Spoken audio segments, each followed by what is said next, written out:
사람들은 문제가 생기면 가장 먼저 찾는 것이 바로 방법인 것 같아요. 병이 생기면 병원을 찾고 경제적으로 어려우면 돈을 구할 방법을 찾게 되죠. 하지만 내가 방법을 찾아도 해결되지 않는 일들이 얼마나 많습니까? 각 방면으로 노력을 하지만은 한계에 부딪힐 때가 많이 있다 이 말이에요. 한 가지 예를 들어서 병원에서 더 이상 방법이 없습니다라고 말을 할 때에 우리가 취할 수 있는 방법은 뭐가 있을까요? 더 이상 방법이 없어요. 쓸 약이 없어요. 그럴 때 내가 할 수 있는 일이 무엇이냐 이 말이에요. 이때 사람들은 둘 중에 하나를 선택을 하게 됩니다. 첫째, 포기하는 것이고, 둘째는 뭡니까? 믿음으로 하나님을 굳게 부여잡기 시작하는 일입니다. 오늘 본문에서 하나님께서 아브라함에게 말씀을 하세요. 나는 전능한 하나님이라. 나는 전능한 하나님이라. 무슨 말씀일까요? 우리는 하나님보다 세상적인 방법을 취하기가 쉬워요.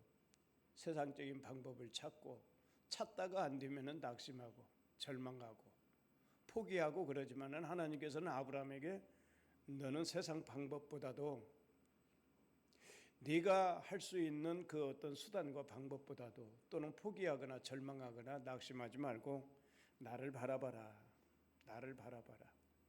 이것은 곧 인생이 생각할 때의 끝이라고 생각할 수 있지만 곧 하나님께서는 그때 새로운 역사, 새로운 일을 하시는 하나님이신 줄 믿으시기를 주의 이름으로 축복합니다. 이제 오늘 본문 말씀은 아브라함이 99세 때에 이렇게 시작을 합니다. 아브라함이 99세 때에 99세 때 99세는 많은 것을 의미한다고 볼 수가 있겠어요. 무엇을 의미하여? 첫째는 굉장히 늙었다는 사실이죠. 99세면 굉장히 많이 늙었어요. 또 무엇을 의미합니까? 99세는 오래 산 것이죠. 굉장히 장수했다라고 볼 수가 있겠습니다. 또 99세는 무엇을 의미합니까? 인생을 정리할 때가 아닌가 그렇게 생각을 해봅니다. 그리고 99세 때는 또 아들을 낳는다는 것은 가능할까요? 가능할 수가 없겠죠. 가령 99세 때에 건강검진을 받으러 갔다고 해봅시다. 그런데 의사 선생님이 그처럼 말씀을 하는 거예요. 어르신, 아들을 볼 수 있을 것 같습니다. 그럴 때에 세상 사람들은 뭐라고 말을 할까요? 아마 웃을 거예요. 하나님께서 너에게 아들이 있으리라 할 때의 사례가 살짝 미소를 지은 것처럼 사람들은 아마 웃을 거예요. 그러나 우리 하나님은 이렇게 말씀을 합니다. 창세기 15장 5절 말씀이죠. 그를 이끌고 밖으로 나가 아브라함을 밖으로 이끌고 나아가 이르시되 하늘을 우러러 무별을 셀 수 있나 보라. 하늘의 별을 셀 수 있습니까? 여러분, 우리는 밤 야경이 굉장히 환한 그런 이제 환경 속에서 우리가 살다 보니까 밤하늘을 보기가 어렵죠. 별을 본다는 것이 쉽지 않아요. 그러나 여러분, 밤에 등불이 없는 곳에 여러분들이 이르게 되면 하늘에 별들이 무수히 많다는 사실을 알 수 있을 겁니다. 그런데 하나님께서 그 무수히 많은 별들을 보이시면서 말씀하신 것이 뭐예요? 내 자손이 이와 같으리라. 어느 때에? 아브라함이 99세 때에. 99세 때에. 내 자손이 이와 같으리라. 성경은 왜 굳이 나는 전능한 하나님이라 하시고 연결해서 그 나이를 기록을 했을까? 오늘 본문의 핵심은 그렇습니다. 인간의 모든 방법, 인간의 모든 가능성이 다 끊어진 상태. 그러니까 한계에 이르렀을 때 도저히 인간으로서는 방법을 취할 수 없을 때 그 가능성이 끊어진 자리에서 시작이 되는 하나님의 전능성을 말씀을 하고 있는 거예요. 전능하신 하나님께서 내가 생각할 때에 내가 만난 이 문제, 나는 가능성이 없고 나는 할 수가 없어요. 우리의 힘으로, 수단으로, 방법으로 내가 이 일을 해결할 수가 없어. 그때 우리 하나님께서는 전능성으로, 전능하신 하나님께서 내 삶 속에서 새롭게 일하신다 이 말이에요. 마태복음 19장 26절에 말씀을 합니다. 예수께서 그들을 보시며 이르시되 사람으로는 할 수가 없으나, 사람으로는 할 수 없으나, 사람으로는 아무것도 할 수가 없어요. 사람이 할 수 있는 일이 없어요. 그러나 하나님으로서는 다 하실 수 있느니라. 나는 할 수 없지만 하나님은 하실 수 있느니라. 나는 할 수 없지만 우리 예수님은 하실 수 있느니라. 인간의 가능성이 끝나고 한계에 이르렀을 때에 드디어 능력을 드러내시는 하나님, 역사를 드러내시는 하나님이시다 이 말이에요. 우리는 성경에서 이러한 일들을 굉장히 많이 보게 되지요. 여러분, 홍해합 사건을 여러분들 아십니까?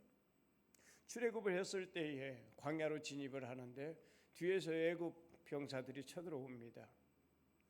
병마를 끌고 그 광야에 시뻘건 먼지를 휘날리면서 무수한 군인들이 쫓아오고 이쪽으로도 저쪽으로도 도망갈 수가 없어요. 앞으로 전진할 수도 없고 맞서 싸울 수도 없고 앞뒤가 사방으로 꽉 막혔을 때에 하나님께서는 홍해길을 여셨다 이 말이에요. 홍해 바다에 마른 땅을 내신 우리 하나님이시다 이 말이에요. 사람으로서는 할 수 없지만은 그 길을 누가 내셨습니까? 우리 하나님이 하셨어요. 모든 사람들은 다 절망하고 있을 때에 우리 하나님께서 새롭게 일을 시작하셨다 이 말이에요. 이제 다니엘이 사자굴에 들어갔을 때에 모든 사람들은 다 끝났다라고 그렇게 생각을 했어요. 다니엘을 사자굴에 쳐넣고 이제 모든 문제는 다 해결되었다라고 그렇게 생각을 했지만은 우리 하나님께서는 어떻게 하셨습니까? 천사를 보내서 사자의 입을 봉하시고 다니엘을 보호하신 하나님, 다니엘을 사자굴에서 다시 건져내신 하나님이시다 이 말이에요. 야이로의 딸이 아파서 누워 있을 때에, 임종을 앞두고 있을 때에 이제 어떻게 했습니까? 예수님 앞에 얼마나 간청합니까? 내 딸을 찾아봐 달라고. 내 딸을 주님께서 생각해 주셔서 내 딸을 살려 달라고 얼마나 간청을 합니까? 그런데 소식이 왔어요. 집에서 딸을 지켜보던 그 모든 가족이 딸이 죽었을 때에 뭐라고 합니까? 이제 예수님을 괴롭게 하지 말라 이 말. 왜 그렇습니까? 딸이 죽었으니까. 딸이 죽었으니까 예수님을 괴롭게 하지 말라. 그런데 예수님께서는 어떻게 하셨습니까? 모든 가능성이 끊어졌을 때 예수님이 찾아가셔서 달리다 쿰, 달리다 쿰, 소녀야 일어나라.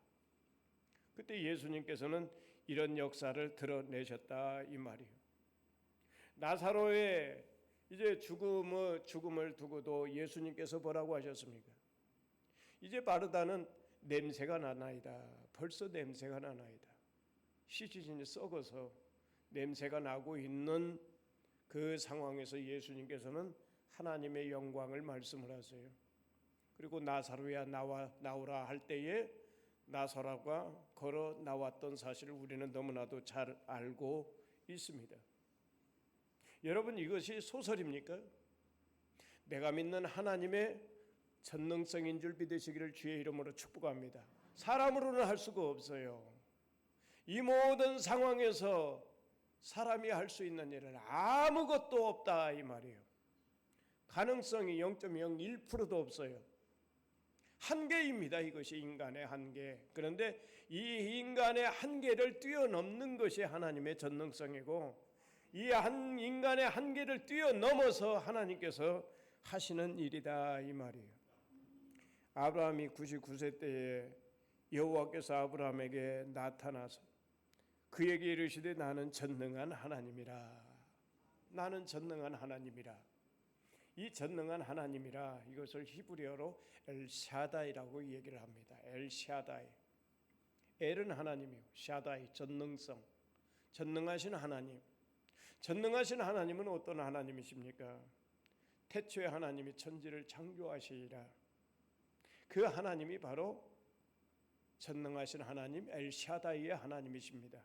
창조의 하나님, 홍해를 가르신 하나님, 요단강이 흐르는데 요단강을 끊어내시는 하나님, 물을 쌓이게 하시는 하나님, 그 하나님이 바로 엘샤다이의 하나님, 전능하신 하나님이에요. 사람이 불가능하다고 할 때에 능히 이루시는 하나님. 아브라함이 99세 때에 모든 사람들이 생각할 때에는 이제 인생을 정리해야 할 시간이고, 그런데 하나님께서 이 아브라함을 통해서 저 하늘의 수많은 별들처럼 민족을 이루게 하시는 하나님. 사레가 89세 때에 90이 가까웠는데 아들을 낳게 하시는 하나님. 히브리서 13장 8절의 말씀 보니까 예수 그리스도는 어제나 오늘이나 영원토록 동일하시니라 이렇게 말씀을 했어요.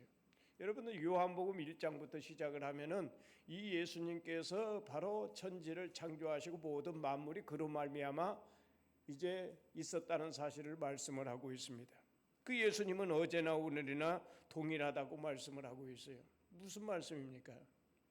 아브라함에게 능히 아이를 생산할 수 없는 몸이었지만은 생산케 하셨단 그 하나님은 오늘도 일하시는 하나님이시다 이 말이에요. 그때 하나님께서 역사를 하셨다라면 오늘 또 역사하시는 하나님.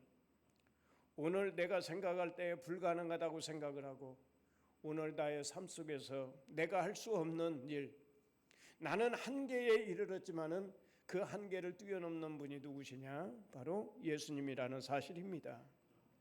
그 예수님께서는 우리의 삶 가운데 함께 하신다고 했어요. 분명히 임마누엘의 주님이십니다. 나와 함께 하시는 주님이십니다. 내 삶 속에서 내가 할 수 없는 일을 능히 이루실 주님이 바로 예수님이라는 사실이에요. 오늘 본문 말씀은 이렇게 말합니다. 너는 내 앞에서 행하여, 너는 내 앞에서 행하여. 우리가 잘 알고 있는 내용이죠. 우리가 너무나도 잘 알고 있는 내용입니다. 코람데오. 하나님 앞에서. 키파죠. 키파. 빵떡 모자. 제가 늘 성경 속에 끼고 다니는 이게 빵떡 모자가 이거예요. 이스라엘 사람들이 쓰고 다니는 거예요. 제가 갈릴리에 갔을 때도 모든 사람들이 다 이걸 쓰고 있더라고요. 이게 뭡니까? 이게 키파라는 건데요. 빵떡처럼 생기지 않았어요? 호떡처럼 생기지 않았어요? 이것은 무엇을 상징하느냐? 하나님을 상징을 합니다. 내 머리 위에 누가 계세요? 하나님이세요. 내 마음을 지금 누가 알고 계십니까? 하나님이 알고 계세요. 내가 지금 어디로 행하는지, 어디에서 앉고 어디에서 일어나고 어디는 길로 행하는지 누가 지금 알고 계세요? 하나님이 알고 계세요. 하나님은 우리의 발걸음뿐만 아니라 우리의 생각도 우리의 마음도 우리의 모든 행위도 다 알고 계시는 하나님이 바로 우리의 하나님이시다 이 말이에요. 오늘 본문에서 너는 내 앞에서 행하여, 나의 모든 것을 알고 계시는 그 하나님 앞에서, 이것을 우리는 우리의 언어로 얘기를 하면은 신전의식, 목전의식이다 이 말이에요. 하나님 앞에서 목전의식, 신전의식, 하나님 앞에서, 내 앞에서 행하여. 그런데 우리는 코람데오, 하나님 앞에서, 이 단어적 사전적 의미로만 알기가 쉬운데 코람데오의 핵심 메시지는 뭐냐? 그 하나님을 기쁘게 하라 이 말이에요. 하나님께서는 내 생각도 마음도 내가 걷는 길도 내가 앉고 일어서는 모든 것을 다 알고 계시는데 그냥 거기에서 끝나는 것이 아니라 그 모든 곳에서 하나님을 기쁘시게 하라. 내 머릿속도 하나님을 기쁘게 하고 내 마음도 하나님을 기쁘게 하는 것을 생각하고 마음을 가지고, 하나님이 기뻐하시면은 앉아 있고 하나님이 기뻐하시는 자리가 아니라면은 일어서고, 고스톱 치는 자리가 하나님이 기뻐하시느냐? 그러면 앉아 있어요. 고스톱 치세요. 그러나 하나님이 기뻐하시지 않을 것 같으면은 일어날 수 있어야 된다 이 말이에요. 내가 지금 목적하고 가는 길이 하나님께서 기뻐하시면은 가고, 하나님께서 기뻐하시지 아니하면은 멈추는 것. 이게 바로 너는 내 앞에서 행하여. 그것이 바로 핵심 메시지입니다. 따라서 신앙생활은 종교의식도 아닙니다. 기독교인으로 살아가는 것이 아니에요. 신앙생활은 일주일에 한 번 예배도 아니고 매일매일 순간순간 하나님과 함께 동행하는 겁니다. 그리고 그 모든 상황에서 하나님을 기쁘게 해드리는 것이 신앙생활이에요. 예전에 우리 어릴 적에는 동네 어르신들의 눈치를 굉장히 많이 봤죠. 어르신들이 저기 오면은 뭐라고 하실까봐 옷 매무새도 잘하고 인사도 뭐 90도로 절하고 그러지 않았습니까? 동네 어르신들을 보면은 굉장히 우리는 많은 것을 의식하고 그렇게 살아왔다 이 말이에요. 근데 오늘날 사람들은 어떻습니까? 오늘날 우리의 아이들이나 청소년들이나 우리 어르신들도 다 마찬가지라고 생각을 해요. 우리는 어르신들을 의식하는 것이 아니라 스마트폰 속에 수많은 사람들이 있는데 그 사람들을 우리는 무의식 가운데 의식을 하고 있고, 무의식 가운데 그 사람들의 평가를 우리는 생각하면서 일희일비, 기분이 좋았다가 나빴다가 즐거웠다가 슬펐다가 그러는 것 같아요. 예를 들어서 사진 한 장을 올려놨어요.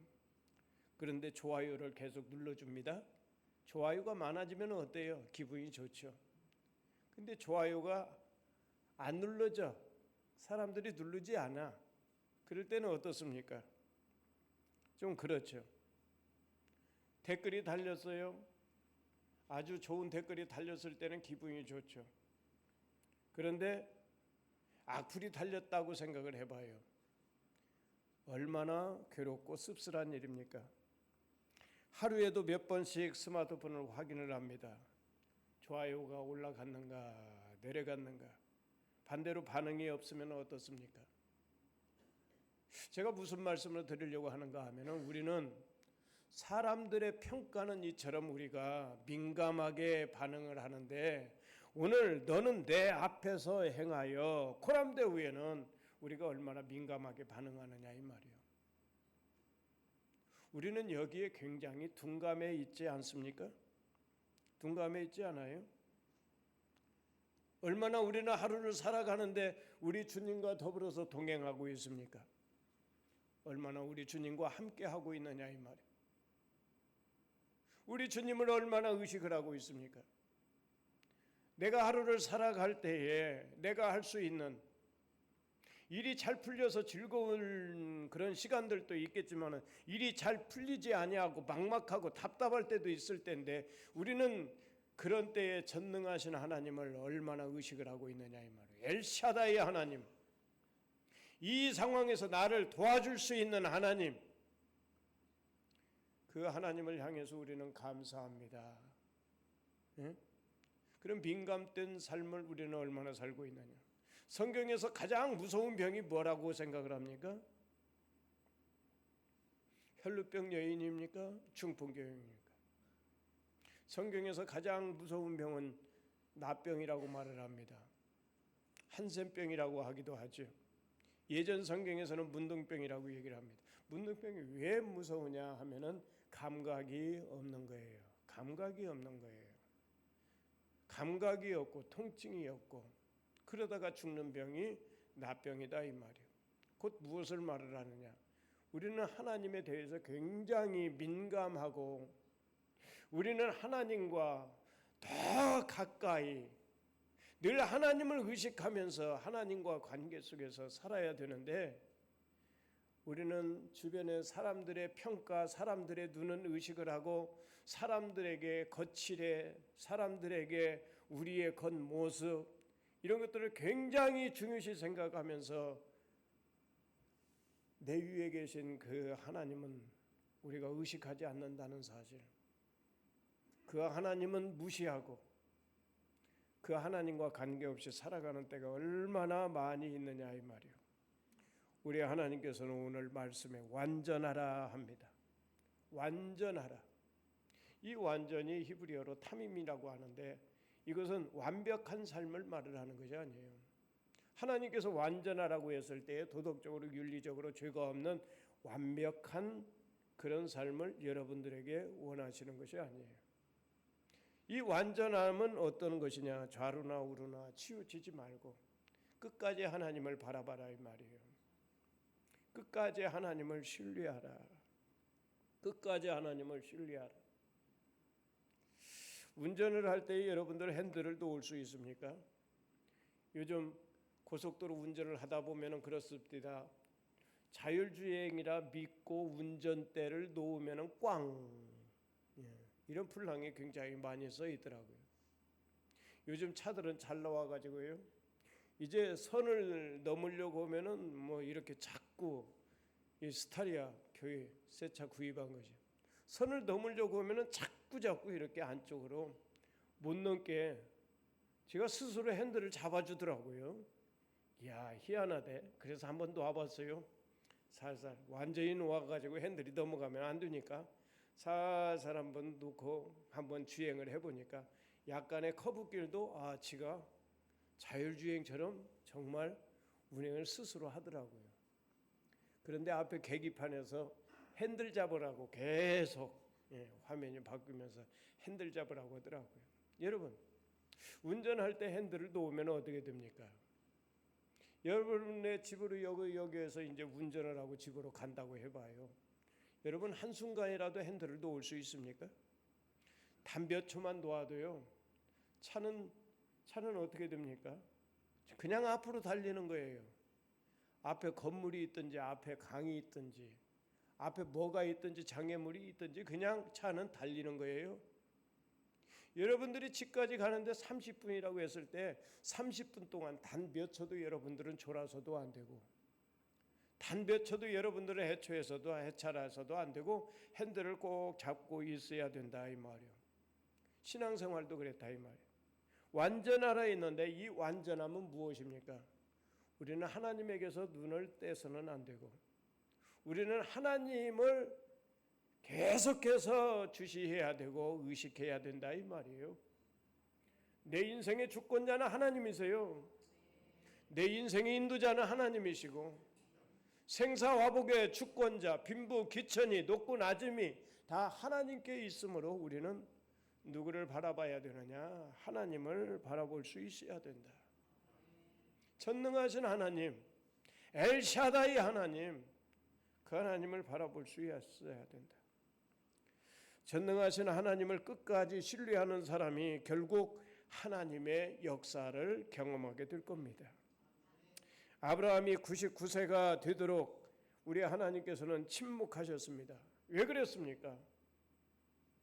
아브라함이 99세가 되도록 침묵하신 이유. 아브라함은 인간적인 방법을 얼마나 많이 취했습니까? 하나님의 약속을 믿었다가도 그가 사레의 여종 하갈을 통해서 인간적인 방법으로 이스마엘을 낳게 되죠. 그럴 때부터 하나님께서는 침묵을 하십니다. 전혀 개입을 하지 않았어요. 아브라함은 사레를 통해서 하나님께서 약속의 자녀를 주셨는데 인간적인 방법으로 여종을 통해서 아이를 생산해요. 그래 하나님께서 침묵하신 이유는 인간이 할 수 없는 단계에 이르도록 99세에 이르러서 사레는 89세에 이르러서 도저히 아이를 생산할 수 없는 가능성이 없는 인간이 한계에 부딪힐 때까지 하나님께서는 침묵을 하시고 이제서야 하나님께서 아브라함에게 말씀을 하시는 겁니다. 나는 전능한 하나님이라. 너는 완전하라. 너는 이제 내 방식은 끝냈고 하나님의 역사가 시작될 것이라는 것을 말씀을 하고 있습니다. 우리도 역시 마찬가지예요. 우리가 인생을 살아가다가 어려운 일을 만날 수 있습니다. 그렇다라고 여러분들의 수단과 방법을 의존하기보다는 전능하신 하나님을 바라볼 수 있기를 바랍니다. 문제를 가지고 실망할 것도 없습니다. 포기할 이유도 없습니다. 우리는 완전하라 하나님을 바라봅니다. 그리고 하나님을 향해서 기도합니다. 우리가 기도하고 또 작정해서 기도하고 그럼에도 불구하고 하나님께서 응답을 안 주실 수도 있습니다. 그럼에도 불구하고 우리는 포기하지 않고 완전 끝까지 하나님을 바라보고 신뢰할 때에 우리는 하나님의 은혜와 역사를 체험하게 될 줄로 믿습니다. 야고보서 1장 6절로 8절은 말씀을 해요. 오직 믿음으로 구하고 조금도 의심하지 말라. 이 의심이 헬라어로 어떤 뜻을 가지고 있는 줄 아십니까? 한번 따라서 해봐요. 쌍둥이라는 뜻을 가지고 있어요. 의심이. 쌍둥이 하면은 여러분 에서와 야곱도 이제 생각을 해볼 수가 있겠지만은 태중의 쌍둥이를 말하는 것이 아니라 영적인 쌍둥이를 의미를 합니다. 어떤 때는 믿는 마음이 있고 어떤 때는 믿지 못하는 마음이 있어요. 의심이 있고 어떤 때는 믿음이 있어요. 갈팡질팡하는 거예요. 어떤 때는 하나님이 믿어지는데 어떤 때는 믿어지지 않는 거예요. 이것이 바로 의심입니다. 쌍둥이.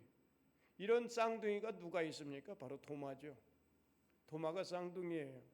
그래서 예수님께서는 보고서 믿는 믿음보다는 안 보고 보지 않고 믿는 믿음을 우리 주님께서는 이제 칭찬하지 않습니까?